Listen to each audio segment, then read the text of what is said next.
بسم اللہ الرحمن الرحیم۔ السلام علیکم۔ بصرہ میں ایک بزرگ رحمۃ اللہ علیہ مسکی کے نام سے مشہور تھے۔ مشک کو عربی میں مسک کہتے ہیں، لہٰذا مسکی کے معنی ہوئے مشکبار، یعنی مشک کی خوشبو میں بسا ہوا۔ وہ بزرگ رحمۃ اللہ علیہ ہر وقت مشکبار و خوشبودار رہا کرتے تھے، یہاں تک کہ جس راستے سے گزر جاتے وہ راستہ بھی مہک اٹھتا۔ جب داخلی مسجد ہوتی تو ان کی خوشبو سے لوگوں کو معلوم ہو جاتا ہے کہ حضرت مسکی رحمۃ اللہ تعالی علیہ تشریف لے آئے ہیں۔ کسی نے عرض کی، حضور آپ کو خوشبو پر کثیر رقم خرچ کرنی پڑتی ہوگی۔ فرمایا، میں نے کبھی خوشبو خریدی نہ لگائی۔ میرا واقعہ بڑا عجیب و غریب ہے۔ میں بغداد معلیٰ کے خوشحال گھرانے میں پیدا ہوا۔ جس طرح امراء اپنی اولاد کو تعلیم دلواتے ہیں، میری بھی اسی طرح تعلیم ہوئے۔ میں بہت خوبصورت اور باحیا تھا۔ میرے والد صاحب سے کسی نے کہا، اس سے بازار میں بٹھاؤ تاکہ یہ لوگوں سے گل مل جائے اور اس کی حیا کچھ کم ہو۔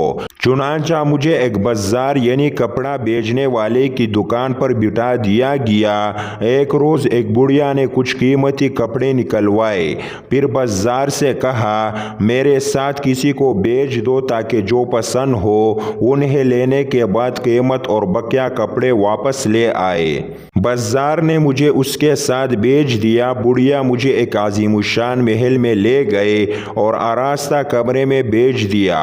کیا دیکھتا ہوں کہ ایک زیورات سے آراستہ خوش لباس جوان لڑکی تخت پر بیٹھے ہوئے منعکش قالین پر بیٹھی ہے۔ تخت و فرش سب کے سب زرین ہے اور اس قدر نفیس کہ ایسے میں نے کبھی نہیں دیکھے تھے۔ مجھے دیکھتی ہی اس لڑکی پر شیطان غالب آیا۔ وہ ایک دم میری طرف لپکی اور چھیڑخانی کرتی ہوئی منہ کالا کروانے کے لیے درپے ہوئے۔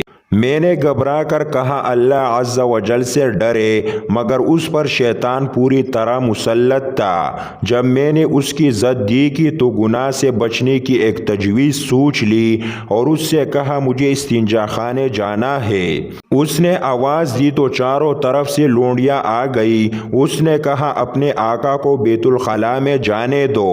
میں جب وہاں گیا تو بھاگنے کی کوئی راہ نظر نہیں آئی۔ مجھے اس عورت کے ساتھ منہ کالا کرتے ہوئے اپنے رب عز و جل سے حیا آ رہے تھے اور مجھ پر عذاب جہنم کے خوف کا غلبہ تھا۔ چنانچہ ایک ہی راستہ نظر آیا اور وہ یہ کہ میں نے استنجا خانے کی نجاست سے اپنے ہاتھ منہ وغیرہ ڈانپ لیے اور خوب آنکھیں نکال کر اس کنیز کو ڈرایا جو باہر رومال اور پانی لیے کھڑی تھی۔ میں جب دیوانیوں کی طرح چیختا ہوا اس کی طرف لپکا تو وہ ڈر کر بھاگے اور اس نے پاگل پاگل کا شور مچا دیا۔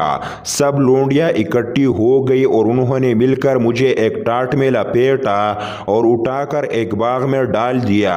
میں نے جب یقین کر لیا کہ سب جا چکی ہے تو اٹھ کر اپنے کپڑے اور بدن کو دھو کر پاک کر لیا اور اپنے گھر چلا گیا، مگر کسی کو یہ بات نہیں بتائی۔ اسی رات میں نے خواب میں دیکھا کہ کوئی کہہ رہا ہے، تم کو حضرت سیدنا یوسف علیہ السلام سے کیا ہی خوب مناسبت ہے، اور کہتا ہے، کیا تم مجھے جانتے ہو؟ میں نے کہا، نہیں۔ تو انہوں نے کہا، میں جبرائیل علیہ السلام ہوں۔ اس کے بعد انہوں نے میرے منہ اور جسم پر اپنا ہاتھ پھیر دیا۔ اسی وقت سے میرے جسم سے مشک کی بہترین خوشبو آنے لگی ہے۔ یہ حضرت سیدنا جبرائیل علیہ السلام کے دست مبارک کی خوشبو ہے۔